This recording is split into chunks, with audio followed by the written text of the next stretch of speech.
Hi అండి. నమస్తే. తెలుగు నవలా శ్రోతలకు లక్ష్మీ కథల ప్రపంచానికి స్వాగతం. డి కామేశ్వర్ గారు రచించిన అతిథి దేవుడు అనే చక్కని కథను వినేద్దామండి. నాలుగు వైపుల నుంచి కమ్ముకొస్తున్న నల్లని మేఘాలని 8 గంటలు చూపిస్తున్న గడియారాన్ని చూసి ఇంకా క్లబ్ నుంచి ఇంటికి రాని అయ్యగారిని తలుచుకుని గాబరా పడింది సీతమ్మ. గాలి మెరుపులు ఆరంభించాయి. ఇంకా భోజనాలు అవ్వలేదు. వెళ్ళిపోతారంటే ఏమంటారు? ఇంట్లో చిన్నపిల్లలొకళ్ళు సావిడిలో కూర్చుని ఆ రోజే వచ్చిన కొత్త పత్రిక పట్టణంలో మిగతా ప్రపంచాన్ని మర్చిపోయిన యజమానురాలిని అడగలేక సావిట్లో తచ్చాడుతుంది సీతమ్మ. కళ్ళు మిరుమిట్లు గొలిసిన మెరుపు కాంతికి ఇంటావిడ కళ్ళజోడులో నుంచి కళ్ళెత్తి ఈ లోకాన్ని చూసింది. సీతమ్మ, వర్షం వచ్చేట్టుంది, గాలి వేస్తుంది, ఆ కిటికీ మూసేయి అంది. ఆవిడ ఆజ్ఞ అమలు జరిపి ఆవిడ మళ్ళీ పుస్తకంలోకి తలంచకముందే అమ్మగారు అంది ఆరాటంగా సీతమ్మ. అంటూనే ఆవిడ తలదించేసింది పుస్తకంలోకి. వర్షం ముంచుకొస్తుంది. పిల్లలు ఒకళ్ళున్నారు ఇంట్లో. వెళతానమ్మా, తడిసిపోతాను ఇంటికెళ్లేసరికి. అయ్యగారు ఇంకా రాందే, భోజనాలు అవ్వందే అందావిడ ముఖం చిట్లించి. అన్నీ టేబుల్ మీద సర్దేశాను, వంటిల్లది కడిగేశానమ్మా. తమరు భోంచేసి ఆ కంచాలు అవి అలా వదిలేయండి, పొద్దుటే వచ్చి తీసేస్తాను మూలిగిందావిడ అయిష్టం సూచిస్తూనే. ఇంకా పోకుండా అక్కడే తచ్చాడుతున్న సీతమ్మని ఏమిటి అన్నట్టు చూసిందావిడ. మధ్యాహ్నం పులుసు కాస్త మిగిలింది, తీసుకెళ్తాను, మీరు వేసుకోరుగా సందేహిస్తూనే అడిగింది. తీసుకెళ్ళగాని గిన్నె పట్రా. ఇలా కూరలు పులుసులు తీసుకెళ్లడం, ఆ గిన్నె వచ్చింది లేదు నేను చూసుకోవడం నాకు చిరాకు. వెదవు గోలవ. పట్టుకెళ్ళు అందావిడ కసిరి. ఇంకా పొమ్మన్నట్టు పుస్తకంలో మునిగింది. సీతమ్మ బ్రతుకు జీవుడా అన్నట్టు గిన్నె మీదుగా కొంగు కప్పుకుని గబగబా వీధిలో పడింది. సీతమ్మతో పాటు జల్లు, ఎడాపెడా గాలి, మెరుపులు, ఉరుములు బయలుదేరాయి. 2 పర్లాంగులు నడిచి ఇల్లు చేరే వేళకి మొత్తేసిన వర్షంతో సీతమ్మ పూర్తిగా తడిసింది. నీళ్లతోడు తనతో పాటు ఇంత జల్లుని లోపలికి తీసుకుని వచ్చి తలుపులు మూసింది సీతమ్మ. ఇంట్లో పిల్లలిద్దరూ బిక్కుబిక్కుమంటూ కూర్చున్నారు దీపం ముందు. అమ్మా, తడిసిపోయావా? అబ్బా, ఎంత గాలేస్తుందనుకున్నావు? పెద్ద వర్షం పడుతుంది కదూ. తల్లి రావడంతో పిల్లలిద్దరూ లేచి తల్లికి ఎదురెళ్ళి ఆరాటంగా అడిగారు. గదిలో నుంచి పంచలోకి వెళ్ళి తడిసిన చీర మార్చుకుంది సీతమ్మ. తల తుడుచుకుంది. అబ్బా, ఏం వర్షం! తోవ కనిపించలేదు. ఎంత గాలి! అడుగు తీసి అడుగు పెట్టడమే కష్టమైంది. ఎలాగో తడిసాను కదా అని, మీరొంటరిగా ఉన్నారని అలాగే తడిసొచ్చేశాను, ఎక్కడా ఆగకుండా. అన్నం తిన్నారా మీరిద్దరూ? అయ్యో, మీకిష్టమని తోటకూర పులుసు తెచ్చాను. పోన్లేండి, నేను తిన్నప్పుడు 2 ముద్దలు పెడతాను అంది సీతమ్మ. లాంతర దీపం పెట్టుకుని పీట వాల్చుకుని సీతమ్మ అన్నం ముందు కూర్చుంది. పులుసు అన్నం ఇంత కలిపి పిల్లలిద్దరికీ 2 ముద్దలు పెట్టి మిగతాది తను తిని తరువాత మజ్జిగ వేసేసుకుంది.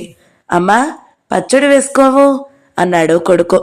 వద్దులేరా, రేపటికి చద్దన్నంలోకి మీకుంటుంది, పులుసన్నం తిన్నాగా అంది సీతమ్మ. సీతమ్మ అన్నం తిని దీపం పట్టుకుని ముందు గదిలోకి వచ్చేసరికి వీధి తలుపు దబదబలాడిన చప్పుడయింది. వర్షంలో తనింటికి ఈ వేళప్పుడు వచ్చేవారెవరు? మళ్ళీ గట్టిగా చప్పుడయింది. ఎవరు అంది సీతమ్మ తలుపు గడియ తీసే ముందు. తలుపు తీయండి, వర్షంలో తడిసిపోతూ వచ్చాను అన్న మగ గొంతు వినిపించింది. సీతమ్మ ఒక్క క్షణం సందేహించింది. అంతలోనే అవతల మనిషి వర్షంలో తడిసిపోతున్న సంగతి గుర్తుకు వచ్చి ఇంకా సందేహించలేదు. తలుపు తెరవడంతో వర్షం జల్లుతో పాటు ఇంత సెంటు పరిమళం సీతమ్మ ముఖాన కొట్టి లోపలికి వచ్చాడు అగాంతకుడు. లోపలికి వస్తూనే అతను తలుపులు బలంగా నొక్కి గడియపెట్టాడు. అతను శుభ్రంగా తడిసిపోయి నీళ్లోడుతున్నాడు. ఖరీదైన టెర్లిన్ ప్యాంటు, స్లాకు, బ్లూట్లు అన్నీ అతను ఖరీదైన మనిషి అని చెప్పకనే చెబుతున్నాయి. బాగా పెంచిన జుట్టు, సైడ్ బన్స్ అతన్ని ఆధునికుడిగా తెలియజేస్తున్నాయి. 25 ఏళ్లలోపు అతని వయసు. అతను ఏ కాలేజీ కుర్రవడోనని చెబుతుంది. అతను గదిలోకి వచ్చి ఒక క్షణం చుట్టూ చూసి తరువాత సీతమ్మ వంక చూసి, క్షమించండి, వర్షంలో తడిసిపోయాను. మీ ఇల్లు తప్ప ఈ చుట్టుపక్కల ఎక్కడా ఆగుదామన్నా ఏం కనబడలేదు. పోనీ ఎలాగో తడిసాను, అలాగే వెళ్ళిపోదామన్నా సరిగా ఇక్కడికి వచ్చేసరికి స్కూటర్లో పెట్రోల్ అయిపోయి ఆగిపోయింది. సంజాయిషి ఇచ్చాడు. అయ్యో పాపం, పూర్తిగా తడిసిపోయారు. ఉండండి, తువాలిస్తాను, తుడుచుకుందరు గాని. పర్వాలేదండి, కాస్త తగ్గాక వెళ్ళిపోతాను అంతవరకు అలా నీళ్లోడుతూ ఉంటే జబ్బు చేయదు? పర్వాలేదు, తుడుచుకోండి అంటూ సీతమ్మ తుండుగుడ్డ అందించింది. అతను తల తుడుచుకున్నాడు. షర్టు విప్పి నీళ్లు పిండి కిటికీ రెక్కల మీద ఆరేశాడు. ప్యాంటు నీళ్లు కారుతున్నా మరో దారి లేక అలాగే ఉండిపోయాడు. అతనికి కట్టుకోవడానికి ఏదన్నా ఇస్తే బాగుండును అనిపించినా అతనికి ఇయ్య తగ్గవి ఏమీ కనిపించలేదు సీతమ్మకి. తడిసిన చీర, కట్టుకున్న చీర, చాకలి దగ్గరున్న చీర తప్ప ఏమున్నాయి తన దగ్గర అనుకుంది. ఓ క్షణం పోయాక పెట్టె అడుగున పరిచిన భర్త పాత పంచె ఒకటి ఉండాలని గుర్తు వచ్చి పెట్టె తెరిచి అది తీసింది. ఆ యువకుడికి ఆ పంచె ఇయ్యాలంటే మొహమాటం అనిపించినా అదే అందించింది. ఇంట్లో ఇంకేమీ లేదు, ఇది మీకు కావలిస్తే కట్టుకోండి బిడియంగా అంది. అతను పర్వాలేదులేండి అన్నా. వంటినంటుకుపోయిన టైట్ ప్యాంట్, నీళ్లు గారుతున్న ప్యాంటుతో కూర్చోగలగడం అటుంచి నిలబడగడానికి కూడా కష్టంగా అనిపించింది. అటు బయట వర్షం తగ్గే సూచన కనబడలేదు. వర్షం తగ్గేటలేదు. బట్టలు మార్చుకుని కూర్చోండి, ఎంతసేపు అలా నిలబడగలరు? పర్వాలేదు, కట్టుకోండి అంటూ సీతమ్మ వంటింట్లోకి వెళ్ళింది. తప్పదన్నట్టు ఆ పంచెని 2 మడతలు వేసి లుంగి కట్టుకున్నాడతను. సీతమ్మ వచ్చి ఉన్న ఒక్క నులక మంచం ముందుకు జరిపింది. కూర్చోండి, ఎంతసేపు నిలబడతారు? అతను కూర్చున్నాడు. బయలుదేరేసరికి వర్షం లేదండి. సగం దూరం వచ్చేసరికి మొత్తేసింది. అందులో పెట్రోలు ఇప్పుడు అయిపోవాలా?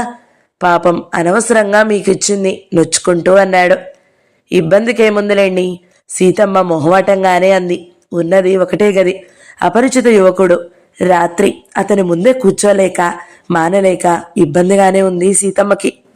అతను సిగరెట్ పెట్టె తీశాడు. అగ్గిపెట్టె తడిసి వెలగలేదు. అది చూసి సీతమ్మ లోపల నుంచి అగ్గిపెట్టె తీసుకుని వచ్చి ఇచ్చింది. ఇన్ని పాలన్నా లేవు, కొంచెం టే చేసి ఇద్దామన్నా అంది. అయ్యో బాగుంది, అవన్నీ ఎందుకండి? వర్షంలో తడిసి వచ్చాను, నా అవసరం కొద్దీ అతను బిడియంగా అన్నాడు. పిల్లలిద్దరూ కొత్త వ్యక్తిని కాసేపు కుతూహలంగా చూశారు. తరువాత నిద్రకి ఆకలేక కునికిపాట్లు పడుతున్నారు. సీతమ్మ మంచం మీద అతను కూర్చున్నాడు కనుక పిల్లలిద్దరూ చాప మీద బొంతపరిచింది. మీరిద్దరూ పరుకొండర్రా, జోగుతున్నారు అంది. అయ్యో, మంచం తీసుకోండి, ఆ చాప ఇలా వేయండి, నేను కూర్చుంటాను. నా వల్ల మీకెంత ఇబ్బంది అయింది, ప్లీజ్ మీరు కూర్చోండి, ఎందుకని నిలబడతారో? నిలబడి నొచ్చుకుంటూ అన్నాడు. అయ్యో పర్వాలేదు, కూర్చోండి, పిల్లలు ఇలా పడుకుంటారులేండి, ఒక పూటకేముంది? ఏదో వర్షం వచ్చింది గనక మీరు వచ్చారు, లేకపోతే మా లాంటి వాళ్ళ ఇళ్ళకి మీరెందుకు వస్తారు? కూర్చోండి అంది సీతమ్మ. పిల్లలిద్దరినీ పడుకోబెట్టి ఆ చాప మీదే కూర్చుంది సీతమ్మ. బొట్టు లేని ఆమె ముఖం చూసి మీ వారికేం పని అని అడగాలనుకున్న ప్రశ్న అడగడం అనవసరము అనుకున్నాడతను. పాపం, ఈ చిన్న పిల్లలిద్దరినీ పెట్టుకుని ఎలా, ఏ ఆధారంతో జీవిస్తుందో అడగాలని ఉన్న సభ్యత అడ్డు వచ్చి అడగలేకపోయాడు. ఆ గదిలో ఉన్న ఒక్క నులక మంచం, 2 పాత ట్రంకు పెట్టెలు, దండం మీద మాసిన గుడ్డలు, చాప మీద బొంత, అలమారాలో అద్దం ముక్క, పళ్ళు ఊడిన దువ్వాన, కావిడ పెట్టె మీద ఉన్న 4-5 గిన్నెలు ఏది చూసినా ఆమె లేమిని పట్టిస్తున్నాయి. గదిని, ఆమెని చూసి అతను పాపం అని మరోసారి అనుకున్నాడు.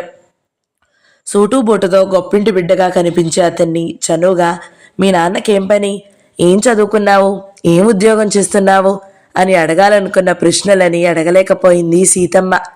నులక మంచం మీద కూర్చుని సిగరెట్ కాల్చుకుంటూ వర్షం తగ్గడం కోసం ఆరాటంగా చూస్తున్నాడతను. అతను వెళితే నిద్రపోదామనుకుంటూ సీతమ్మ నిద్ర ముంచుకుని వస్తున్నా ఆపుకుంటూ కూర్చుంది. చీకటినే లేచి ఇంట్లో పని పాట చూసుకుని అక్కడికి వెళ్లి రోజంతా చాకరీ చేసిన సీతమ్మ నిద్రకి ఆగలేక కూర్చునే కునుకుపాట్లు పడుతుంది. పాడు వర్షం ఇలా పట్టుకుందేమిటి? తన ప్రోగ్రాం అంతా అప్సెట్ అయిపోయింది. సిగరెట్ మీద సిగరెట్ కాలుస్తూ చిరాకు పడిపోతున్నాడతను. సీతమ్మ అలా గోడకి జారిగిలబడి నిద్రలోకి జారింది. సీతమ్మని చూస్తుంటే పాపం అనిపించింది అతనికి. తను వెళితే పాపం హాయిగా పడుకుని నిద్రపోతుంది. పరాయి మగాడిని ఎదురుగా పెట్టుకుని ఎలా పడుకోగలదావిడ? ఇలా ఒక్కటే గది ఉంది. తెలిస్తే మరి కాస్త దూరం వెళ్ళి ఇంకెవరి ఇంటి ముందన్నా ఆగేవాడు. వెళ్ళిపోతే స్కూటర్ వదిలేసి నడిచి వెళితే అసలు వర్షం కాస్తన్నా తగ్గిందేమో. అతను లేచి నెమ్మదిగా గడియ తీశాడో లేదో ఒక్క విసురుగా గాలి జల్లు ముఖం మీద కొట్టింది. ప్రచండ వేగంతో బయట గాలి ప్రళయ నృత్యం చేస్తుంది. ఆ గాలికి ఉక్కిరి బిక్కిరి అయి అతి కష్టం మీద తలుపు మూయగలిగాడు. ఆ గాలి వేగానికి ఆ జల్లు కునికిపాట్లు పడుతున్న సీతమ్మ ఉలిక్కిపడి లేచింది. ఏమిటి తలుపు తీశారు? వెళ్ళిపోతారా అంది. లేదండి, వర్షం ఏమన్నా తగ్గిందేమోనని చూశాను. ఇందాకటి కంటే ఎక్కువైంది. గాలి ఎగరగొట్టేస్తుంది. మరి తగ్గదో ఏమిటో. అప్పుడే 11 అవ్వొస్తుంది ఆందోళనగా అన్నారు. మరేం చేస్తారు? ఏదో తుఫానులా ఉంది. ఆ గాలిలో ఎలా వెళ్ళగలరు అంది సీతమ్మ. ఓ క్షణం ఆలోచించి ఆమె, మీకు అభ్యంతరం లేకపోతే అలా మంచం మీద పడుకోండి. బీదవాళ్ళం, అంతకంటే ఏం ఏర్పాటు చేయలేం. పడుకోండి. వర్షం తగ్గాక వెళ్ళిపోదురు గాని మీరు మాత్రం ఎంతకని అలా కూర్చుంటారో. నేను పడుకోవడానికి ఏమిలేండి. నా బాధల్లా ఈ ఒక్క గదిలో నేను చేరి మీకు ఇబ్బంది కలిగించానని. మీరేం చేస్తారు? పర్వాలేదులేండి, పడుకోండి. సీతమ్మ ఓ తలగడ దుప్పటి తీసి మంచం మీద పెట్టింది. అసలు అతని మాట దేవుడెరుగు. ఆమెకు నిద్ర ముంచుకొస్తుంది. ఇంకా మొహమాటానికైనా అలా కూర్చోవడం, నిద్ర ఆపుకోవడం ఆమె వశంలో లేకుండా ఉంది. అతను పడుకుంటే తను నడం వాల్చొచ్చు. ఈ రాత్రి గడిపేయాలి. చూస్తూ చూస్తూ ఓ గొప్పింటి బిడ్డని ఇలా వానలో ఎలా పొమ్మనగలదు బయటికి? సరే, నా గురించి మీరు మేల్కోకండి, పడుకోండి. అంతగా వర్షం తగ్గితే నేను వెళ్లే ముందు మిమ్మల్ని లేపి వెళ్ళిపోతాను అన్నాడు. సీతమ్మ తల ఊపి దీపం బాగా దగ్గించి గదిలో వారపెట్టింది. పిల్లల పక్కన చోటు చేసుకుని చీర కొంగు వంటి నిండా కప్పుకుని ముడుచుకుని పడుకుంది. తన కాళ్ళు సగం వరకే వచ్చిన నొలక మంచం మీద పడుకోవడానికి నానా అవస్థలు పడి ఇటు తిరిగి అటు తిరిగి ఎటూ సరిపోగా ఆఖరికి కాళ్ళు ముడుచుకుని వెళ్ళకిలా పడుకున్నాడతను. అతనికి నిద్ర పట్టడం లేదు. ఆ గాలికి, ఆ వర్షానికి సగం తడిసిన బట్టలు, షర్టు లేకుండా ఉన్న అతనికి చలి పుట్టుకొస్తుంది లోపల నుంచి. సిగరెట్ మరొకటి తీసి వెలిగించాడు. కానీ ఆ వేడి అతనికి చాలడం లేదు.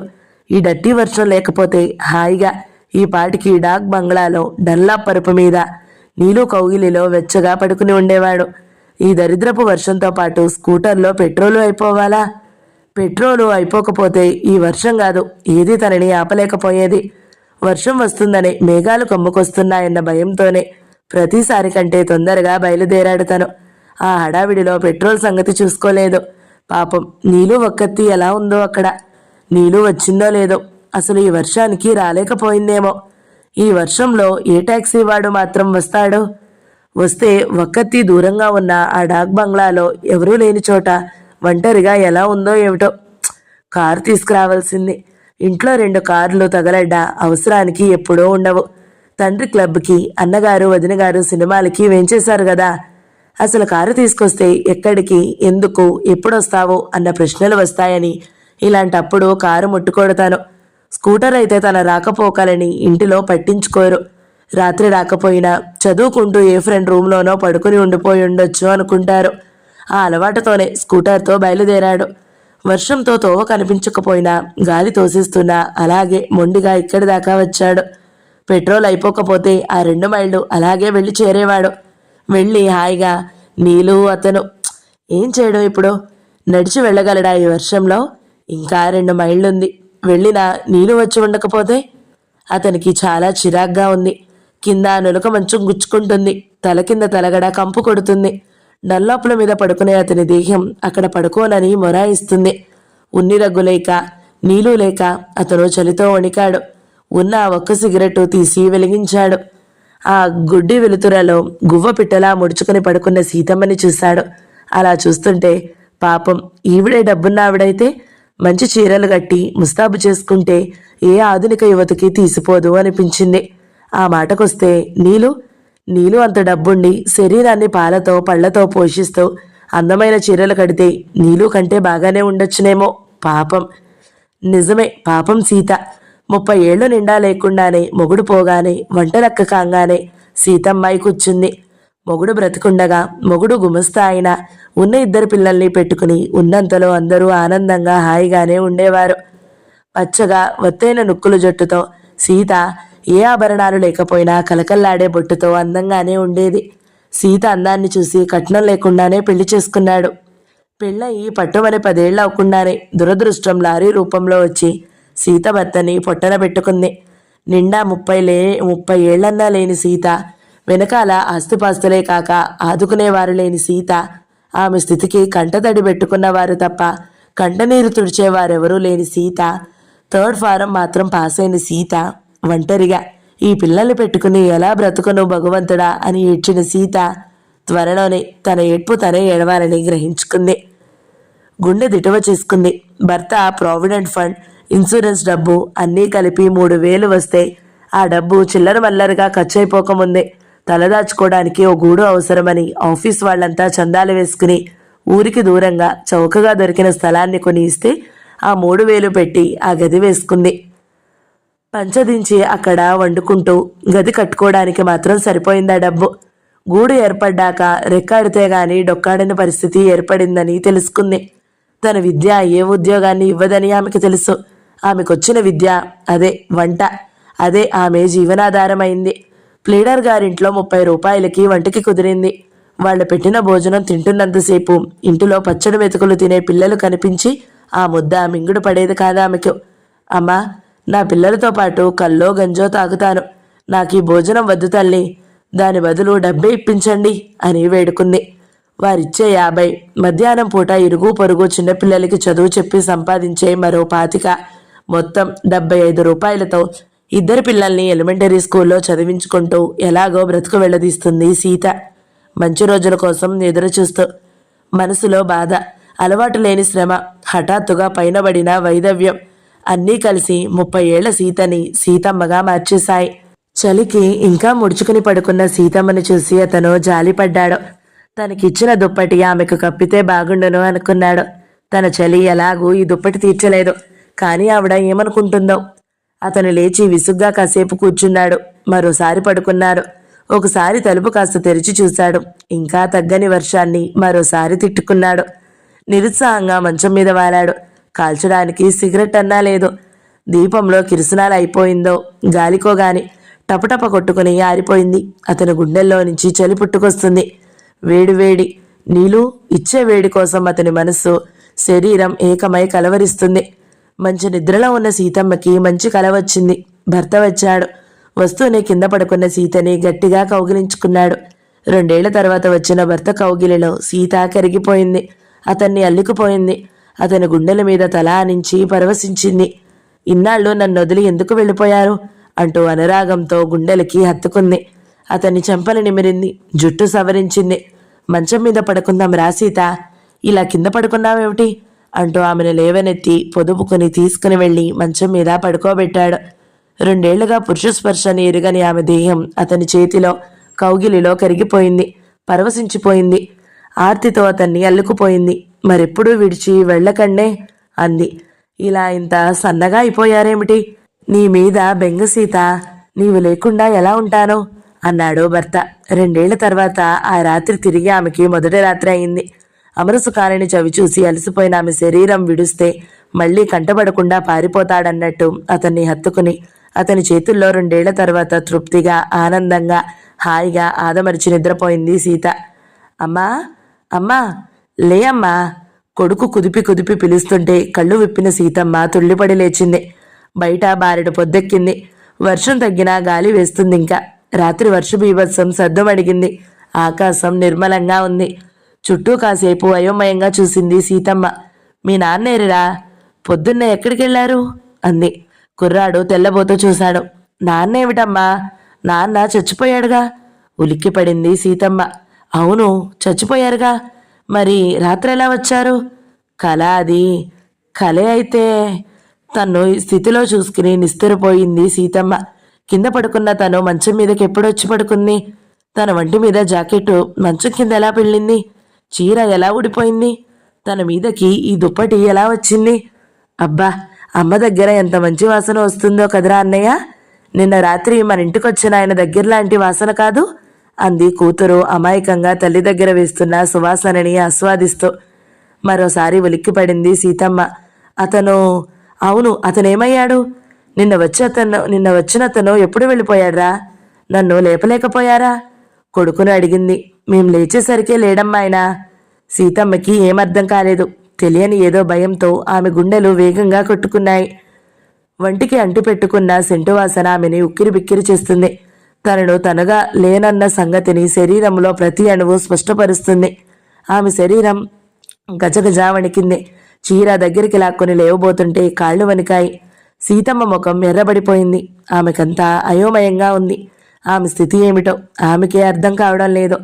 వింతగా చూస్తున్న పిల్లల్ని వెళ్ళండి అవతలికి, వస్తున్నాను, ఏమిటలా చూస్తున్నారు, నా మొహాన కోతులాడుతున్నాయా, పదండి అవతలికి అనవసరంగా కసిరింది. పిల్లలు అలా తిరిగాక లేచి చీర కట్టుకుని కింద పడిన జాకెట్ తీసుకుని తొడుక్కుంటుంటే అప్రయత్నంగా తలగడ కింద నుంచి కనిపిస్తున్న నోటు మీద ఆమె దృష్టి పడింది. చటుక్కున తీసింది. 100 రూపాయల నోటు. 100 రూపాయలు. ఆ నోటు చూడగానే అంతవరకు ఉన్న కాస్త అనుమానం ఆమెకి తీరిపోయింది. ఆ నోటు చేత్తో పట్టుకుని నిలువెల్లా సిగ్గుతో చితికిపోతూ అలాగే నిలబడిపోయింది సీతమ్మ. కోపమో అవమానమో సిగ్గో ఆవేదనో ఏదో తెలియని భావం ఆమె మనసుని పిండుతుంది. తల్లి ఎంతకీ రాకపోవడంతో పిల్లలిద్దరూ మళ్లీ గదిలోకి వచ్చారు. నోటు చేతిలోకి పట్టుకుని నిల్చున్న తల్లిని చూసి కొడుకు ఆరాటంగా ముందుకుని వచ్చి ఆమె చేతిలో నోటు అందుకున్నాడు. అమ్మో, 100 రూపాయలే, ఎవరిచ్చారమ్మా? ముఖం నిండా సంతోషం, ఆశ్చర్యం నింపుకుని నోటుని అపురూపంగా చూస్తూ అన్నాడు. 11 కొడుకు. వాడికి తమ దరిద్రం సంగతి, నెలకి 75 రూపాయలు సంపాదించడానికి తల్లి పడే కష్టం తెలుసు. తమ బ్రతుకులో ఒకసారిగా 100 రూపాయలు దొరకడం అన్నది అదృష్టమని, అందులో ఉన్న ఆనందం ఎంతో వాడికి అర్థం చేసుకోగల వయసుంది. అమ్మా, ఎవరిచ్చారమ్మా? నిన్న వచ్చిన ఆయన ఎందుకిచ్చారమ్మా? ప్రశ్నలు కురిపిస్తున్నాడు కొడుకు. సీతమ్మ తెలివి తెచ్చుకుని కొడుకు చేతిలో నోటు అందుకుంది ఆవేశంగా. ఇలా అయ్యిరా, అది ఈ పాపిష్టి డబ్బు మనకి వద్దు అంటూ ఆవేశంగా నోటు చింపబోయింది. అమ్మా, బాబు గాబరాగా తల్లి చేతిలో నుంచి నోటు లాగేసుకున్నాడు. తల్లి మాటకి అర్థం తెలియక ఆశ్చర్యంగా చూశాడు. ఇది ఇలా అయ్యి, కోపంగా అంది సీతమ్మ. ఇలా ఇచ్చేయి, ఆ డబ్బు ఇంట్లో ఉండడానికి వీల్లేదు లాక్కుంది సీతమ్మ. అమ్మా, కొడుకు దీనంగా తల్లి ముఖంలోకి చూస్తూ అపురూపంగా నోటు వంక చూశాడు. అర్థం తెలియని చేసుకోలేని వయసులో ఉన్న కూతురు బిక్కముఖం వేసుకుని చూస్తుంది. అమ్మా, కొడుకు ముఖంలోని దీనత్వం చూసిన సీతమ్మ ఆ నోటు వంక చూసింది. పిల్లల ముఖాలు చూసింది. ఆమె ఆవేశం చప్పున దిగజారింది. నోటు పట్టుకున్న ఆమె చెయ్యి వణికింది. చూస్తూ చూస్తూ ఆ నోటు చింపలేకపోయింది. నిస్సహాయంగా పిల్లల వంక చూసింది. అమ్మా, ఎందుకొద్దమ్మా డబ్బు? 100 రూపాయలు చింపేస్తావా? దైన్యంగా అడిగాడు. ఎవరిచ్చారమ్మా? నిన్న వచ్చిన ఆయన. ఎందుకిచ్చారమ్మా? మనకు డబ్బు లేదని ఇచ్చారు కదూ. సీతమ్మ కొడుకు వంక చూసింది. సీతమ్మ ఒక క్షణం ఆలోచించింది. తరువాత నోటు జాగ్రత్తగా మడత పెట్టి పెట్టెలో పెట్టింది. కొడుకు సంతోషంగా చూశాడు. పిల్లలిద్దరినీ చూస్తూ, అవునురా, నిన్న వచ్చిన ఆయనే ఇచ్చారు. మనం బీదవాళ్లమని, డబ్బు లేదని ఇచ్చారు. మనం బీదవాళ్లమని దేవుడే ఆయన్ని పంపాడు. వానదేవుడే ఆయన్ని మన ఇంటికే పంపించాడు. మనకి డబ్బు ఇయ్యమని అంది తడబడుతూ. పిల్లలు ఆశ్చర్యంగా వింటున్నారు. చూడండి, ఇలా మనకి డబ్బు ఇచ్చిన విషయం మీరెవరితో అనకండే అంది. పిల్లలిద్దరూ సంతోషంగా తలలూపారు. వారం రోజుల తర్వాత మధ్యాహ్నం 3 గంటల వేళ దట్టంగా మబ్బులు పట్టింది. సీతమ్మ 100 రూపాయలు పెట్టి తనకి 2 కట్టుడు చీరలు, 2 దుప్పట్లు, పిల్లలిద్దరికీ 2 జతల బట్టలు కొంది. కొన్న గుడ్డల్లో గౌను గుడ్డ చింపి సూది దారం పుచ్చుకుని వీధి గుమ్మంలో కూర్చుని గౌను కుడుతుంది. పిల్లలిద్దరికీ చాలా సంతోషంగా ఉంది. కొత్త బట్టలు, అందులో 2 జతలు. సంతోషంగా తల్లి దగ్గర కూర్చున్నారు చూస్తూ. అమ్మా, వానొస్తుందా అమ్మా? అంది 7 ఏళ్ల కూతురు. సీతమ్మ ఆకాశం వైపు చూసి, వచ్చేట్టుంది, మబ్బు పట్టింది బాగా అంది. అమ్మా, అయితే ఆయన మళ్ళీ వస్తారా అమ్మా మన ఇంటికి? వానదేవుడు మళ్ళీ పంపిస్తాడా అమ్మా? ఈసారి వాళ్ళు జై కుట్టించుకున్న జరీ పరికిని కొంటావా అమ్మా అని ఆశగా అడిగింది. అన్నయ్య, వర్షం వస్తే బాగుండను కదూ అంది అమాయకంగా. సీతమ్మ ఉలిక్కిపడింది. పిల్ల పరిగెత్తుకుని వెళ్ళి, వానలు కురవాలి, వరిచేలు పండాలి, వానదేవుడు పంపాలి, జరీ పరికిణి కొనాలి. తాను పుస్తకంలో చదువుకున్న పాటకి సొంత కవిత్వం జోడించి గిరగిరా తిరుగుతూ సంతోషంగా పాడుకుంటుంది. సీతమ్మ ముఖం మెర్రబడింది. కూతుర్ని ఏమీ అనలేక చటుక్కున లేచి లోపలికి వెళ్ళిపోయింది. కథ సమాప్తం. ఈ వీడియో మీకు నచ్చినట్లయితే లైక్ చేయండి, షేర్ చేయండి, మంచి కమెంట్ పెట్టండి. ఎవరైనా మొదటిసారి మన ఛానల్ని చూస్తున్నట్లయితే సబ్స్క్రైబ్ చేసుకోండి. ఇలాంటి మరిన్ని వీడియోల కోసం మన ఛానల్ని చూస్తూ ఉండండి. Thank you so much for watching. నమస్తే.